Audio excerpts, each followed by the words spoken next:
कैसे हमारी रक्षा होगी?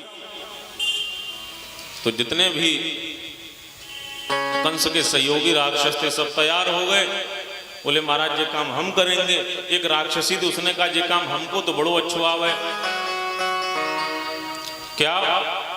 बोले महाराज मेरा नाम ही पूतना है, हमें पूत अच्छे ही नहीं लगते, हमें पूत नहीं अच्छे लगते, इसलिए हम ऐसा करेंगे जितने भी छोटे छोटे नवजात शिशु हैं उन सबको अपना आहार बना लेंगे। तो आज क्या किया, पूतना वहां से चल देती है। राक्षसी है, बड़ा विकराल शरीर है, लेकिन आज बड़ा सुंदर शरीर पूतना ने बनाया। अब बनाने को चाहे जैसा बना लो, बनावटी चीज तो कितनी भी अच्छी लगती है। तो पूतना ने कैसा सुंदर शरीर बनाया है। बोले कंसेन प्रहिता घोरा पूतना बाल घातिनी सिंसुश्चार निघ्नन्ति पुरग्राम प्रजा दिशो। कंस के द्वारा प्रेरित पूतना ब्रज मंडल में प्रवेश करती है और कैसा सुंदर बनाया, वेश बनाया। बोले ताम केशवंध्याम व्यतिशक्त मल्लिकाम, सुंदर सुंदर गजरा लगाया है, सुंदर श्रृंगार किया है, छमछम करती हुई जा रही है। जो भी देखता था बोले जे गोपी तो ब्रजमंडल में कभी दिखाई नहीं पड़ी, आखिर कहां से आई। अब ऐसा वेशभूषा था कि कोई जल्दी हिम्मत ना करे कि लाओ बात कर पाए, इससे कोई पूछ ना पाए। नंद भवन में जाकर के पहुंची, यशोदा से कहा मैया बधाई हो। अब यशोदा ने देखा कि भाई कौन बधाई दे रहा है, बहन जी को तो हमने पहली बार देखा। अरे यशोदा बहन तने पहचानो ना है? अरे मैं तेरी खास बहन लगूं। अब यशोदा बोली होएगी कोई खास, अगर मैं पूछ दूंगी कि तू कौन है, परिचय दे, तो बेचारी नाराज हो जाएगी, इसलिए अच्छा अच्छा बहन पहचान लिया, आ जाओ। अरे ऐसे थोड़ो ना बधाई होएगी, जब तक तेरे लाला को मोड़ो ना देख लूंगी तब तक मेरे को चैन ना मिलवे वारो है। तो आज क्या किया, जाकर के, क्योंकि अपने स्तनों में जहर लगा करके आई थी, भगवान को मारने के लिए, मारने की इच्छा से आई थी, और भगवान लेटे हुए थे। भगवान को उठाने के लिए जा रही है पूतना, और जैसे ही भगवान के पास जाती है पूतना, भगवान ने देखा कि तो एक राक्षसी आ रही है। तो आज भगवान क्या करते हैं, विबोध्यता बालक मारिका गृहाम, उस बच्चों को मारने वाली जब उस दुष्ट राक्षसी को देखा तो चरा चरात्मा सनिमीलते क्षण, भगवान ने आज अपने नेत्र ही बंद कर लिए। संतों ने इस पर बड़े अच्छे अच्छे विचार रखे, आखिर भगवान ने अपने नेत्र क्यों बंद कर लिए हैं। तो बताया कि पूतना तो है माया और भगवान है ब्रह्म। अगर ब्रह्म के सामने माया जाएगी तो ब्रह्म के सामने कभी माया छिपती नहीं है, पूतना अपने असली रूप में आ जाएगी, और जो नंद भवन का उत्सव है वो शोक में परिवर्तित हो जाएगा, सब लोग डर जाएंगे, इसलिए भगवान ने नेत्र बंद कर लिए। दूसरा भाव ये है, भगवान विचार करते हैं कि मेरी एक झलक पाने के लिए लोग जन्म जन्मांतरों का पुण्य अर्जित करते हैं, तब कहीं जाकर के मेरी एक झलक मिलती है। आखिर इस पूतना ने ऐसे कौन से पुण्य किए हैं जिससे आज इसे हमारे दर्शन का परम सौभाग्य प्राप्त हो रहा है। यह ध्यान करने के लिए चरा चरात्मा सनिमीलते क्षण, भगवान ने अपने नेत्र बंद कर लिए हैं।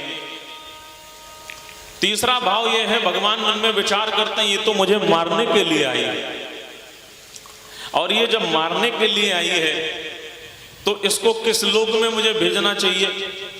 एक चंद्र लोक है कि सूर्य लोक है, किस द्वार से भेजें, किस लोक में भेजें, कौन सी गति प्रदान करें, ये विचार करने के लिए भगवान ने अपने नेत्र बंद कर लिए। सही से पी ना सकूं, और जे मौसी जी तो जहर पिलाने चली आई। अब जहर पीने का काम तो मेरे भोलेनाथ का है, तो भगवान भोलेनाथ का ध्यान करने के लिए अपने नेत्र बंद कर लिए। चरा चरात्मा सनिमीलते क्षण, भोलेनाथ जी का ध्यान करने लगे कि हे प्रभु, दुग्ध का पान हम करेंगे और विष पीने का काम आपका, तो आप इसका पान करना। ये ध्यान करने के लिए भगवान ने अपने नेत्र बंद कर लिए। ऐसे बहुत से संतों के भाव हैं। इधर भगवान लेटे हुए हैं। पूतना ने सोचा, ये नहीं सोचा कि यही हमारा काल है। पूतना ने आज भगवान को ऐसे उठा लिया जैसे कोई रस्सी को, सर्प को रस्सी समझ करके उठा लेता है। ताम तीक्ष्ण चित्ताम अतिबाम चेष्टिताम दीक्षांतरा कोश परीक्षदा शिवत। इधर भगवान को उठा करके जैसे आकाश मंडल पर जाती है, तो भगवान ने तो पहले क्या किया, दुग्ध का पान किया। थोड़ी देर बाद में भगवान प्राणों को भी खींचने लग जाते हैं। जैसे प्राणों को खींचना आरंभ किया तो बड़ी पीड़ा होती है पूतना को और चिल्लाती है। गाढ़ं कराभ्यां भगवान प्रपीड्य तत् प्राणैः समं रोष समन्वितो सा मुञ्च मुञ्चालमिति प्रभाषिणी निष्वेद्यमानाखिल जीववर्मिणी। पूतना चिल्लाती है, ऐ बालक छोड़ दे, छोड़ दे। भगवान का यही विशेषता है कि हम किसी को जल्दी पकड़ते नहीं, और जिसे पकड़ लेते हैं सहज छोड़ते नहीं, कल्याण करके ही छोड़ते हैं। अब हमसे बचने वाली नहीं।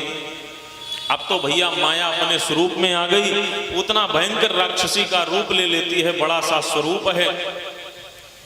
भगवान प्राणों को खींच रहे हैं। जब भगवान ने उसके प्राणों को खींच लिया, आंखें बाहर निकल आती हैं और बड़ी भारी शरीर की पूतना धड़ाम से पृथ्वी पर गिर पड़ती है। बोले पूतना वर्धन भगवान की। पातमानो पितद्देह स्त्री गभ्योऽन्तर द्रुमान।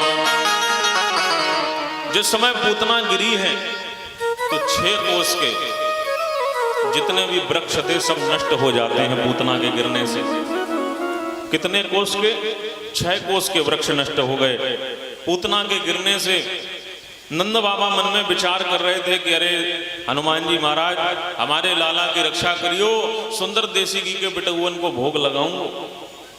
इधर आकर के जब पूतना मरी, यशोदा मैया को पता लगा, दौड़ती हुई आई, देखा भगवान पूतना के शरीर के ऊपर खेल रहे हैं। दौड़ करके लाला को उठाया और पूछा, भैया आखिर ये राक्षसी कौन थी, कैसे मर गई? तो एक वाला बोलो, मैया तो को क्या बताएं, जे लाला को लेके भगी और जैसे ही लेके भगी ऐसी ठोकर लगी कि धड़ाम पे गिर गई। और पता नहीं कहा भाई उतना भारी शरीर, मर गई पूतना। तो दूसरों बोलो, मैया अगर ठोकर लग के गिरी होती तो मौके बल गिरी होती, ये तो सीधी पड़ी है। तब दूसरों बोलो, अरे भैया कोई किसी को ना मारे, व्यक्ति का पाप उसको खुद दंड दे देता है, व्यक्ति का पाप उसको स्वयं दंड पहुंचा देता है। ये पूतना लाला को मारना चाहती थी, भगवान की ऐसी कृपा हो गई कि खुद ही नष्ट हो गई। यशोदा मैया ने उठाया गोद में और कन्हैया को गौमूत्र से स्नान कराते हैं। गौमूत्रेण स्नापयित्वा पुनर्गोरज सार्वकम। गाय का गोबर लगाया, गौमूत्र से स्नान कराया, क्योंकि ग्वाले हैं और गौमाता से अत्यंत स्नेह है। ये प्राचीन परंपरा भी है। जब किसी बालक को नजर लग जाती थी तो गौ की पूंछ का झाड़ा लगाया जाता था। अब तो भारतीय गौ ही नहीं है, वेद लक्षणा भारतीय गौ के दर्शन होना दुर्लभ हो गया। सबके सब विदेशी वैरायटी की गौ रखते हैं, तो उसमें भारतीयता कहाँ से आएगी? उसका दूध भी कहाँ से अमृत होगा? और भगवान का चिंतन करते हैं कि हे ऋषिकेश भगवान हमारे लाला की इंद्रियों की रक्षा करें, हे नारायण भगवान हमारे लाला के प्राणों की रक्षा करें। भगवान बड़े मन ही मन प्रसन्न हो रहे, बारी मैया हमारे नाम से मेरे लिए प्रार्थना कर रही है। अरे ये तो नाम मेरे ही है और प्रार्थना भी मेरे लिए ही कर रही है। आज लाला को स्नान आदि करायो। इधर नंद बाबा लौट करके आए, देखा बड़ी भारी राक्षसी पड़ी है, सब मार्ग बंद हैं। बोले ये क्या हो गया? गोपगणों ने सारी घटना बताई। बोले महाराज बड़ी भारी राक्षसी आई। नंद बाबा बोले इसके मतलब वसुदेव तो बड़ा विद्वान। जब हम वहां गए थे वसुदेव ने तुरंत